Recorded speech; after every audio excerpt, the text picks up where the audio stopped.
इस बात को इकरारुल हसन पकड़ते हैं और उन्होंने ये कहा कि पहले बहुत सारे लोग डॉक्टर जाकिर नाइक के खिलाफ बात कर रहे थे। मैंने कहा छोड़ो, कोई ऐसी बात नहीं, खामोश रहते हैं। लेकिन जब मैंने ये बात सुनी कि एंकर जब भी किसी लड़की के साथ अस्सलाम वालेकुम ख़वातीन हज़रात, मैं हूं आपका मेज़बान सुमैर। तो आज के नए प्रोग्राम में हम आपको खुशामदीद कहते हैं। दोस्तों, जैसा कि आप सभी जानते हैं कि आजकल पाकिस्तान में आलम इस्लाम के बहुत बड़े मजहबी स्कॉलर डॉक्टर जाकिर नाइक आए हुए हैं और ये भी आप बहुत अच्छे से जानते हैं कि पाकिस्तान में बेशुमार फ़िरकों के मानने वाले लोग रहते हैं। उनकी अपनी कंट्रोवर्सीज, उनके इख्तलाफात, हर चीज़ अपनी जगह। वो उनके खिलाफ बात करते हैं या फिर उनके ऊपर कोई इख्तलाफ रखते हैं, उनके स्पीचेस, उनके लेक्चर्स पर इख्तलाफ रखते हैं तो अपनी जगह। लेकिन पाकिस्तानी एक्टर्स उनके खिलाफ बात कर रहे हैं, ये समझ से बाहर है। और वो एक्टर जिनकी अपनी जिंदगी नाच गाने और वल्गैरिटी में गुजरती है, वो आलम इस्लाम के इतने बड़े स्कॉलर के खिलाफ बातें कर रहे हैं और ऐसी ऐसी बातें कर रहे हैं जिन्हें जानकर आप काफी हैरान होंगे। वीडियो शुरू करते हैं, लेकिन उससे पहले आप दोस्तों से गुजारिश है, सब्सक्राइब करें ना करें, लेकिन वीडियो को पूरा देखिएगा और अपनी राय जरूर दीजिएगा। तो चलिए वीडियो शुरू करते हैं। सबसे पहले तो मैं एक ऐसी एक्ट्रेस के बारे में बात करूंगा जिन्हें पाकिस्तान की सबसे बड़ी फेमिनिस्ट कहा जाता है। इफ़त उमर कहती हैं कि किस बेवकूफ ने मशवरा दिया था कि इस शख्स को स्टेट गेस्ट के तौर पर पाकिस्तान बुलाया जाए। जहाज में इनके सामान का वजन बहुत ज्यादा था जो कि साथ नहीं लाने दिया गया, तो डॉक्टर साहब को गुस्सा आ गया। क्यों इतना प्रोटोकॉल मांग रहे हैं, आखिर इसमें ऐसी खास बात क्या है और ये सारा मामला है क्या, इस पर भी आगे चलकर मैं आपको बताता हूं। लेकिन एजाज असलम जो कि पाकिस्तान के काफी सीनियर अदाकार हैं, वो कहते हैं कि डॉक्टर साहब जो आप दर्स लोगों को देते हैं उस पर खुद भी अमल करें। 600 किलो का वजन, क्या आपके सामान को चेक नहीं किया जा सकता? अगर वो ज्यादा है तो वो नहीं लाने दिया गया, तो इसमें नाराजगी कैसी? सबसे पहले तो मैं आपको बताता चलूं, इफ़त उमर को और एजाज असलम को जो सामान वो लेकर आना चाह रहे थे वो उनके लेक्चर्स की बुक्स थी और जिससे वो अपने लेक्चर्स रिकॉर्ड करवाते हैं। उनमें जो कैमरे थे, उनका इक्विपमेंट था, जो भी चीजें थी वो साथ लेकर आना चाह रहे थे। अब जाहिर है स्टेट गेस्ट के तौर पर जब वो आ रहे हैं, अपनी चीजें भी साथ लेकर आएंगे, अपनी टीम के साथ आएंगे। और जब इनको मना किया गया तो उनको बुरा भी लगना था, क्योंकि आलम इस्लाम की ये वो बड़ी सेलिब्रिटी है जिन्हें सिर्फ पाकिस्तान और इंडिया वाले नहीं बल्कि पूरी दुनिया वाले जानते हैं। उनको बुरा तो लगना ही था। उसके बाद अली जफर ने भी इनके खिलाफ बात किया और वो अली जफर जो कि पाकिस्तान के मशहूर सिंगर भी हैं और बहुत बड़े फेमिनिस्ट भी हैं।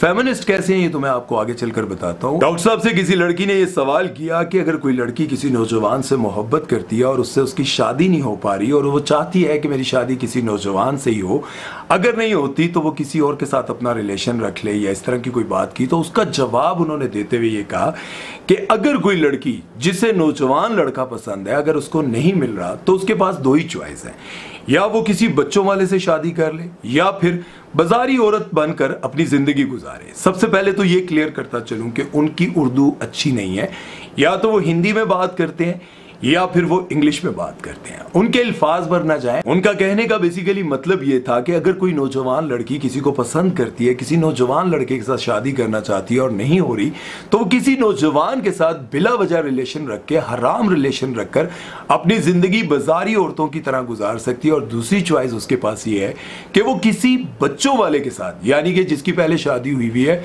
उसके साथ शादी करके अपनी जिंदगी इज्जत से गुजार ले, निकाह करके। इसका जवाब अली जफर ने यह दिया कि डॉक्टर साहब तीसरा ऑप्शन भी है, आपको यह क्यों नहीं नजर आता कि एक औरत बगैर निकाह किए भी अपनी जिंदगी गुजार सकती है? डॉक्टर साहब ने यह तो नहीं कहा कि आप निकाह ना करें, उन्होंने सवाल जो किया था उसका जवाब दिया है। और अली जफर साहब को फेमिनिस्ट इसलिए मैं कह रहा हूं क्योंकि इनके भाई बहुत बड़े बड़े बालों वाले कभी नेल पॉलिश लगाते हैं तो लोग एतराज करते हैं कि भाई ये देखो नेल पॉलिश लगा रहा है। तो अली जफर ने उनका जवाब देते हुए ये कहा कि खबरदार, आज के बाद तुमने ब्लैक कलर की नेल पॉलिश लगाई। तो मैं ये समझा कि हो सकता है कि अली जफर को गुस्सा आ गया हो कि मेरे भाई ने नेल पॉलिश लगाई है। ऐसा कुछ नहीं था। उन्होंने ये कहा कि इस बार तुमने ब्लैक लगाई है तो अगली बार पिंक और रेड भी लगाना।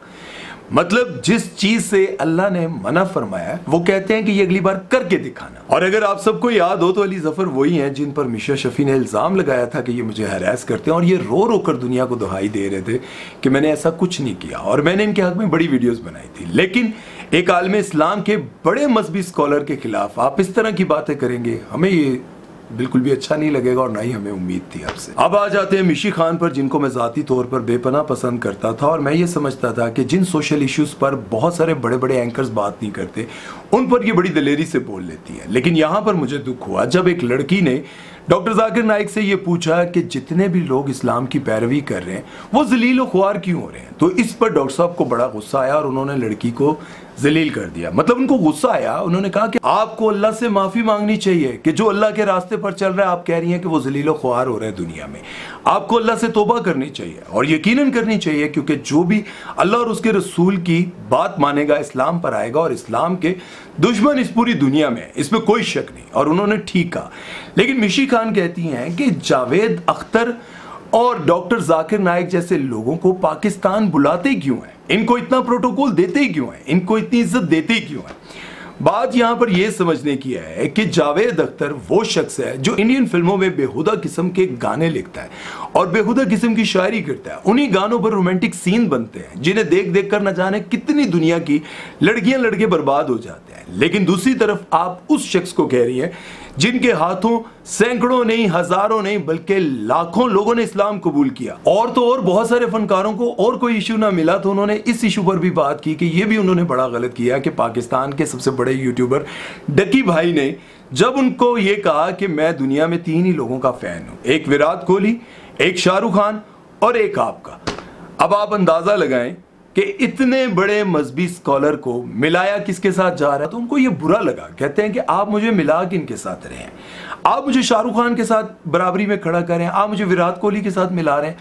अब विराट कोहली हिंदू और शाहरुख खान वो पूजा भी कर लेते हैं और कलमा भी पढ़ लेते हैं। और दूसरी तरफ अगर हम बात करें यशमा गिल की, उस पर तो मैंने एक प्रॉपर वीडियो बनाई है। यशमा गिल अपने आप को पूरी तरह से कवर करके इनके प्रोग्राम में गई और वहां जाने के बाद उन्होंने कहा कि डॉक्टर साहब मैंने आपके लेक्चर सुन सुनकर अपने आप को राय राज पर लाया, क्योंकि मैं एथियस्ट थी और उसके बाद मैं एक्ट्रेस बन गई। डॉक्टर साहब ने सुनने में थोड़ी सी गलती की और उनको ये लगा कि ये बहन जो है वो पहले एथियस्ट और एक्ट्रेस थी। मेरे लेक्चर सुन सुनकर ये राय राज पर आ गई। लोगों ने इस पर भी मजाक बना दिया। और दूसरी तरफ अगर हम बात करें पाकिस्तान के एक बहुत बड़े एंकर जिनको मैं ज़ाती तौर पर बहुत पसंद करता हूं और मैं उनको देख देख कर सोचता था कि पाकिस्तान में ऐसे दिलेर एंकर होने चाहिए, उनको भी एक बात बहुत ज़्यादा बुरी लगी डॉक्टर साहब की, वो ये थी। लेकिन इसका जवाब आप लोगों ने मुझे कमेंट सेक्शन में ज़रूर देना है, क्या उनको ठीक बात बुरी लगी। डॉक्टर साहब ने ये कहा था कि ये जितने भी होस्ट हैं, एंकर हैं, ये जब भी लड़कियों के साथ काम करते हैं तो ऐसा मुमकिन ही नहीं है कि जितनी देर वो किसी लड़की के साथ काम करते हैं तो उनके जहन में कोई गलत ख्याल ना आए, ये मुमकिन ही नहीं है।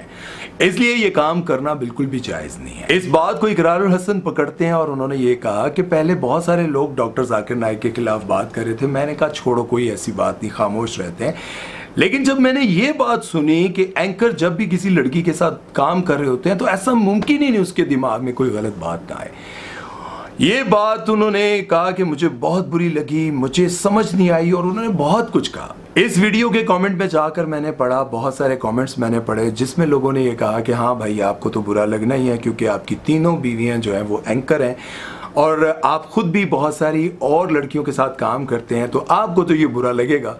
अब मैंने ये बात सोची क्योंकि मैं बहुत सारे प्रोग्राम्स में जाता रहा हूँ और मैंने देखा कि बहुत सारी ऐसी एंकर्स हैं, एक्ट्रेस हैं जिनका लिबास वाकई ऐसा होता है कि अगर आपकी नज़र उठी तो यकीनन मैं अपनी ज़ात की बात नहीं करता हूँ, वहाँ पर मैंने बहुत सारे लोगों के मुंह से सुना, उनकी जुबान से सुना, मैंने कई बार उनके साथ प्रोग्राम करते हुए उनकी बातें सुनी तो मैं बड़ा हैरान हुआ कि यार वाकई इस तरह के लोग भी हैं, इस तरह की बातें भी करते हैं, इसमें कोई शक नहीं।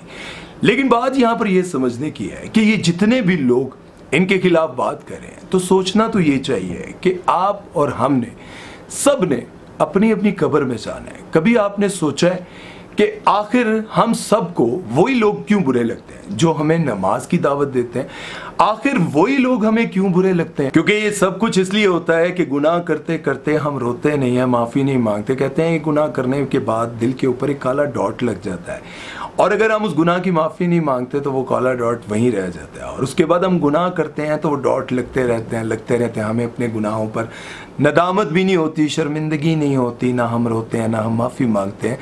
जब वो दिल बिल्कुल काला हो जाता है ना तो फिर किसी की अच्छी बात हमारे दिल पर असर ही नहीं करती, बल्कि उसके ऐब हम ढूंढने लग जाते हैं, उसकी बुराइयां हम ढूंढने लग जाते हैं। लेकिन जरा एक बार आप सोचें तो सही, हम मुकाबला किससे करें? हम किसके ऐब निकाल रहे हैं जिसके हाथों पर लाखों लोग मुसलमान हुए?